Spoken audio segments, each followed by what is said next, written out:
Poštovani gledalci, dobrodošli u još jedno izdanje emisije Granice Istoka. Ja sam Harun Karčić. Bitka za Idlib je vjerovatno posljednja faza devetogodišnjeg rata u Siriji. Ta pokrajina na sjeverozapadu zemlje, koja graniči sa Turskom, utočište je za više miliona civila i nekoliko hiljada boraca. Snage predsjednika Bašara al-Assada odlučne su zauzeti Idlib. Ipak, Ankara želi zaštititi sirijske civile u toj pokrajini i spriječiti njihov egzodus preko turske granice. Tursko vojno prisustvo u Siriji razljutilo je Asada, koji je odlučan da ih protjera sa svoje teritorije uz pomoć Rusije. U kakvim uslovima žive civili u Idlibu i hoće li ofenziva na tu pokrajinu dovesti do pogoršanja odnosa Turske i Rusije, analiziramo u nastavku emisije. Prije razgovora sa našim gostima, pogledajmo uvodni prilog o najnovijim događanjima u pokrajini Idlib.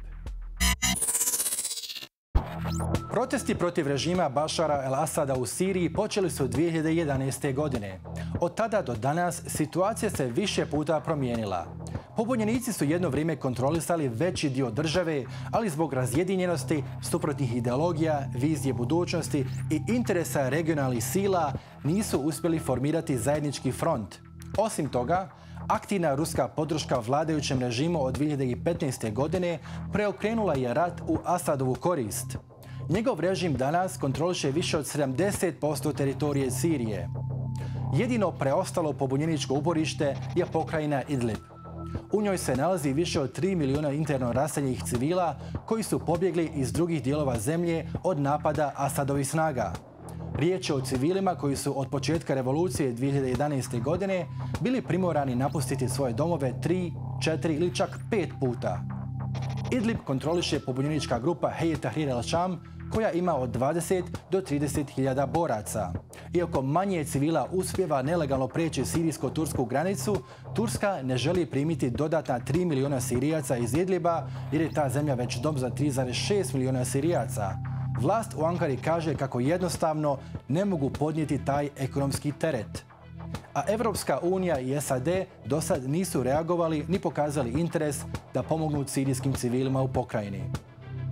Stoga je Turska odlučila poslati više od 10.000 vojnika u Idlib kako bi pokušala zaustaviti napredovanje Asadove vojske.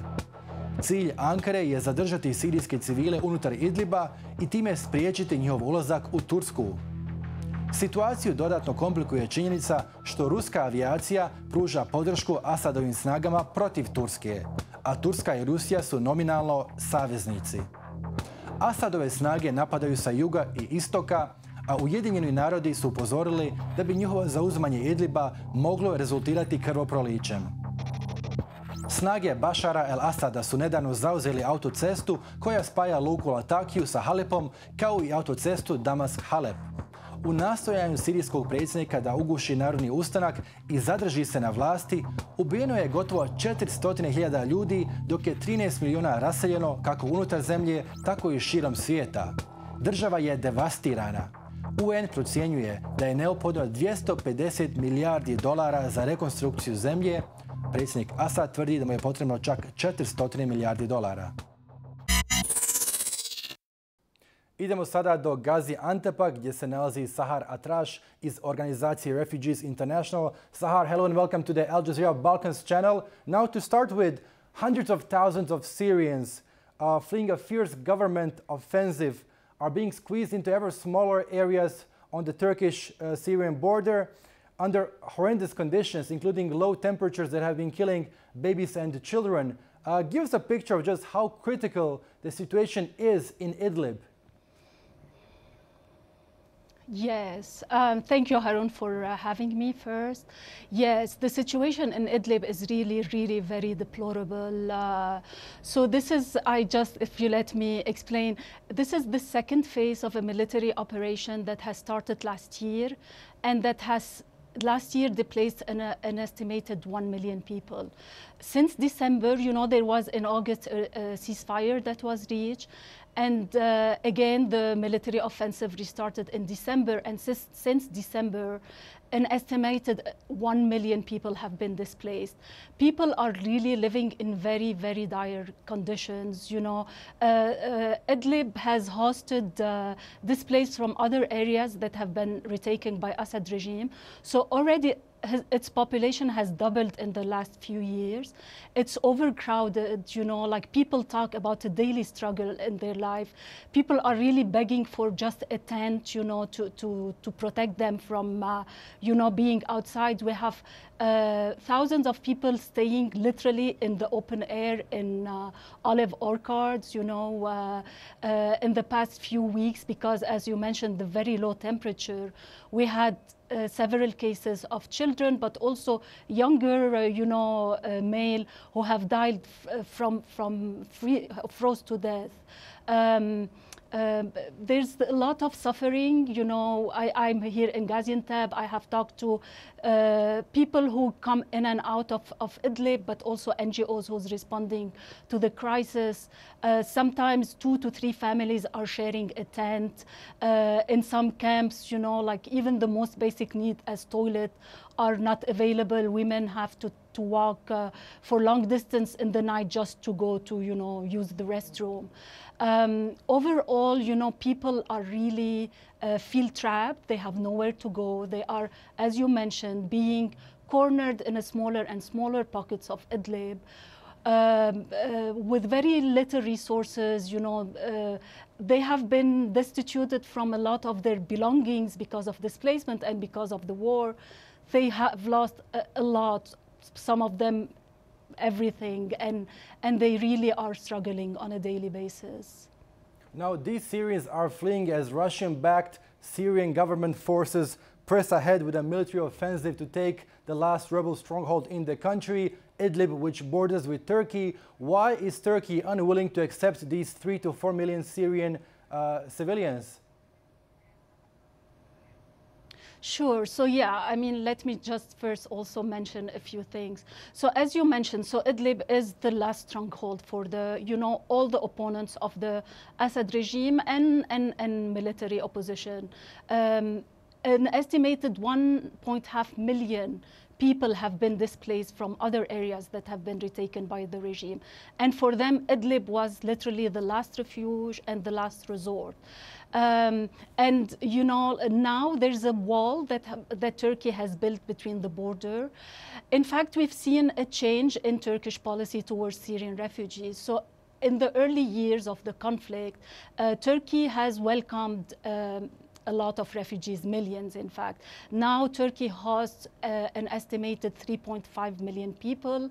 But you know, because of political reasons, mostly domestic political reasons, but also the economic downturn in Turkey, the unemployment, tensions between, you know, among the host communities, Turkey decided to close its border, and as I mentioned, it built a wall between its border and the border with Syria, and now people are literally trapped. And Turkey definitely has been very clear that it's not willing to open the border. However, people are really have nowhere else to go. Some of them have went to Turkish-controlled areas inside Syria, in northern Aleppo, but a lot of them, you know, are still risking, you know, smuggling into Turkey, because for them this is the only mean for safety. We as an organization at Refugees International, for us the safety and the protection of these civilians is the #1 priority, and we really think that and call for Turkey to open the border and at least accommodate a certain number of refugees along the border. I just want to add something that I think there's also a responsibility for the broader world, you know, whether it's a Western country in Europe or in the US or even, you know, Arab countries in the Gulf. All these countries have basically closed their border in the face of Syrian refugees. You know, resettlement in Europe or in the US have been shrinking. The space has been shrinking a lot. And so the Syrians find themselves cornered, trapped, and nobody is really willing neither to protect them nor to, transport them or transfer them to safety. Yeah, you mentioned Western states. Why have we not seen more engagement from EU and the USA when it comes to Syrian civilians trapped in Idlib? We haven't heard much either from rich Gulf Arab states. Are we talking about donor fatigue when it comes to Syrians? And if so, why is this the case? Yes, yes. I agree with you. I think that the involvement of the US and European countries has been very limited compared to the magnitude of the crisis. There has been a kind of, especially from the US, a kind of a disengagement from Syria in general, but most importantly from Turkey. And this has basically gave a free hand, to the Russians and to the Syrian regime to bomb, hospitals and schools and market and shelters inside Idlib, but we've seen this also in other regions before. There's a meeting that's that the European have called for, so with Germany and France, with Putin and Erdogan, but still the engagement of the European and the Western countries in general have been really not up to the, as I said, the immense crisis and displacement. There's many reasons for this. Some of it is, of course, military and political, but there's also what you mentioned, the donors' fatigue. The problem is that the Syrian conflict has been protracted. It's now entering its 9 or 10 years. The different areas, have been retaken by the regime. So we've seen similar scenarios in Ghouta, in Daraa, in Homs, in many areas. So there's definitely the donor fatigue, There's, sometimes donors mention other crises in the world, right. and the need to prioritize funds. But there's definitely also the problem of the presence of extremist groups inside Idlib, which complicate, European and US engagement. Sometimes it's used, like what they call the zero tolerance policy, the really fear from aid diversion is really standing in the face of helping the people in need. When I talk to people, whether inside Idlib or here in Gaziantep, they feel that they are being punished twice for, being controlled by extremist group and going through a lot of hardship inside Idlib, but also from donors who, because of these extremist group, are unwilling to provide enough aid. Right. Sahar, it was a pleasure speaking to you. Thank you so much for your time. Thank you. Thank you for having me. Poštovani gledalci, bila je to Sahar Atraš iz organizacije Refugees International. Više miliona Sirijaca prebjeglo je od početka revolucije i sukoba i nalazi se u susjednim zemljama. Međutim, samo manji broj ih se usudio vratiti u svoje prijeratne domove.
Idemo sada do Londona gdje se nalazi Ahmet Erdi Öztürk, profesor međunarodnih odnosa. Ahmet, hello and welcome to the Al Jazeera Balkans channel. Now to start with, Syria's last rebel-held province, Idlib, is witnessing a surge in violence involving many local different factions, but also international backers and international forces.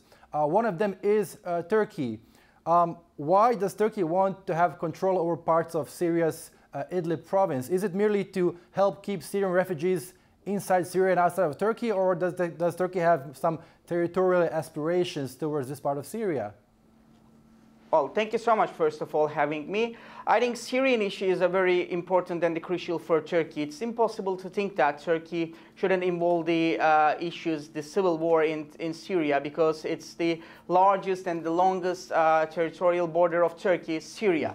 And the last Idlib issue is very crucial for Turkey as well in terms of security, economy, and socially. Let me begin from your question. Yes, indeed, one of the aspects is the refugee problem. Even though on the paper it seems that pretty much 3 million Syrian refugees has been hosting by Turkey, but the realistic number is pretty much around 4 million. And according to the Idlib process, if there will be some bad situations in Idlib, 1 more million refugees will move through the border of Turkey, and Turkey can't eligible to manage these more than new 1 million refugees in terms of economy. Turkey's current economy is very fragile and it's a shrinking position. Then secondly, in the domestic politics, the Erdogan's regime, Erdogan's government is a very difficult situation in terms of this refugee issue. As you know, they lost Ankara and Istanbul in the previous local election, and one of the main key aspects of this issue is the refugee problem. The second thing is that Idlib is one of the biggest provinces, and if Turkey wants to be the member of the Syrian issue right now, they need to control the Idlib. But right now, as you know, pretty much 6 months ago, Russia and Turkey agreed to establish 12 observation points. If Turkey will lose the Idlib, Turkey might lose his observation points as well. Even though in the Idlib, Turkey has been supporting some of the Sunni groups, the current Sham regime and the Russians coalition trying to enforce these Islamic groups as well. So Idlib is not only important for Turkey's domestic politics and also important for the Turkey's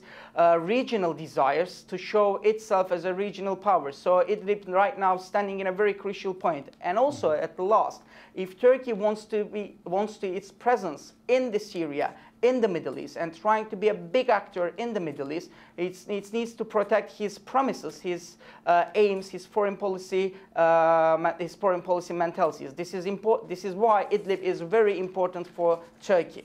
Mm-hmm. Now, if a buffer zone is what Ankara wants in northern Syria, wouldn't you agree that Ankara had plenty of time to create one? I mean, why wait for Russia to be so involved in Syria since 2015, for Assad to regain control over more than 75% of the country, and for Turkey-US relations to worsen to such an extent? Why now? Well, first of all, let me put it like that. Turkey didn't desire to establish any buffer zone. Turkey wanted to establish a safe zone, which is quite different than a buffer zone. To a safe zone, first of all, there should be an international agreement, for instance, from United Nations. So to establish a safe zone, you need to create an international commission, and this international commission it is decided that there is a necessary need to establish a safe zone, and for that Turkey needs to establish a memorandum of an understanding. But under these current circumstances, it seems it's quite impossible. First of all, Turkey, even though in the region it's a big player, Turkey's international reputation is quite fragile because of the authoritarian turn of the Turkey's domestic politics, and also Turkey's new foreign policy decisions. Even though Turkey is the member of the Western Club, for a while Turkey trying to move to the Euro-Asian partners. This is the first thing. The second thing is that if Turkey even if wanted to create a buffer zone, they have to create it with Russia. But the Turkish-Russian relations is currently seems that there is not going very well. first of all, historically, Turkey and Russia do not have a very close relationship. Turkey was a member of the NATO, and Russia is not. Turkey is a member of a Western club, Russia is not. And their foreign policy aims, foreign policy strategies is quite different. As we can see that even though in the short run, Turkey and Iran and Russia has been sitting on the same table to get some decisions, but on the ground, on the area, in the Syria, their desires are quite different. So they are supporting from different groups, they are supporting from different aims and different regimes. We also know that Turkey has asked the US to deploy their Patriot missile batteries on Turkey's southern border with Syria. Why would Turkey want to have US-made Patriot missiles when it already purchased very pricey Russian S-400 missiles?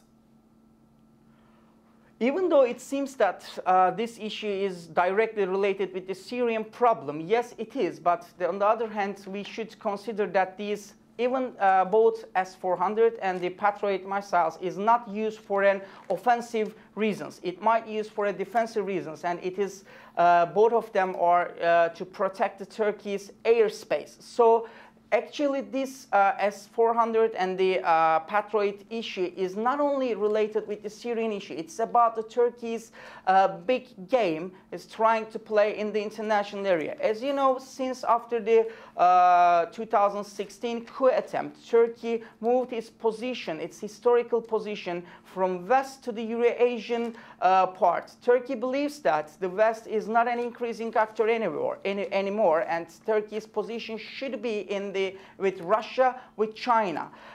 Indeed, this is not only about the foreign policy. After the coup attempt, Erdogan tried to establish an unconventional and unofficial coalition with the Eurasianist and the nationalist group in Turkey. They are rejecting Turkey's historical partnership with the Western club. Right now, Turkey shows that. Previously, Turkey tried to show that, choosing buying the S-400s, trying to join the new Eurasian club. But right now, we saw that Turkey couldn't establish a strong trust-based relation with Russia, and because of that, Turkey showed that if their relationship with Russia will not go like that, Turkey is eligible to turn back its former ally, the Western club. But if I'm not mistaken, Turkey asked to get the Patriot missiles again 2 weeks ago, but they haven't got any proper answer from the US. Right. And if US will accept to give the Patriots to Turkey, I'm sure they will put some certain conditions, and pretty much $2 billion is already paid to Russia. And if Turkey would not plug on the S-400s, it might be a very big loss for Turkey's economy, Turkey's prestige, and Turkey's image in the region and in the international area. Right, and very briefly, there were numerous bilateral and trilateral talks between Turkey, Iran and Russia in Astana and in Sochi. These countries have very different and often overlapping interests when it comes to Syria. Yet it seems that Russians got pretty much what they wanted from these talks in Sochi and in Astana, in the sense that they managed to neutralize Assad's opposition. However, it seems that Turkey was left somehow outsmarted or even hamstrung. What is your opinion on that? I mean, sure, it seems that on the paper, Turkey got what he wants from these negotiations, but on the land, Turkey didn't get what they want. Right now, Turkey doesn't have that much option for the Syrian issue. There might be some options to establish some honorable exit for Turkey, because it seems that since 2015, Turkey has been constantly losing what it wants to get from the Syrian civil war. It is impossible to think that Turkey shouldn't involve the Syrian issue. If there will be a peace process in the near future, Turkey should be on the table because of its geographical position. But currently, it is very sad for me to say that, but the main thing think should be an honorable exit for Turkey via using the silent diplomacy methodologies. But I'm not sure, because there is no differences between the domestic politics and the foreign policy for Turkish regime right now. The border is very blurred, but the situation is very gloomy. So Turkey should use a silent diplomacy methodology via instrumentalizing the experienced foreign ministry and to find a way to leave the region. I'm putting it an honorable exit, but I'm not sure Turkey and the Turkish regime is ready to do that. So I think the adventure will continue for Turkey for a while. I hope the bill will not be that high for the Turkish people, for the Turkish regime, for the Turkish economy, and Turkey's prestigious in the region and in the international area.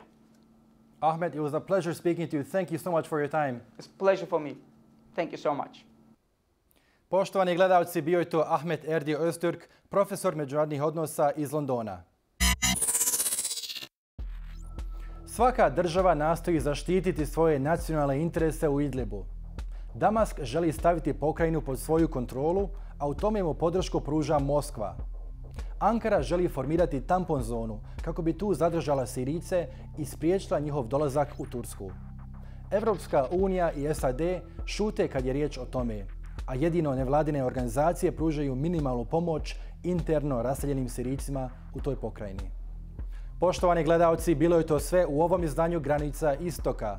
Ako ste propustili bilo koji dio, emisiju možete pogledati na našem portalu balkans.aljazeera.net. Hvala na pažnji.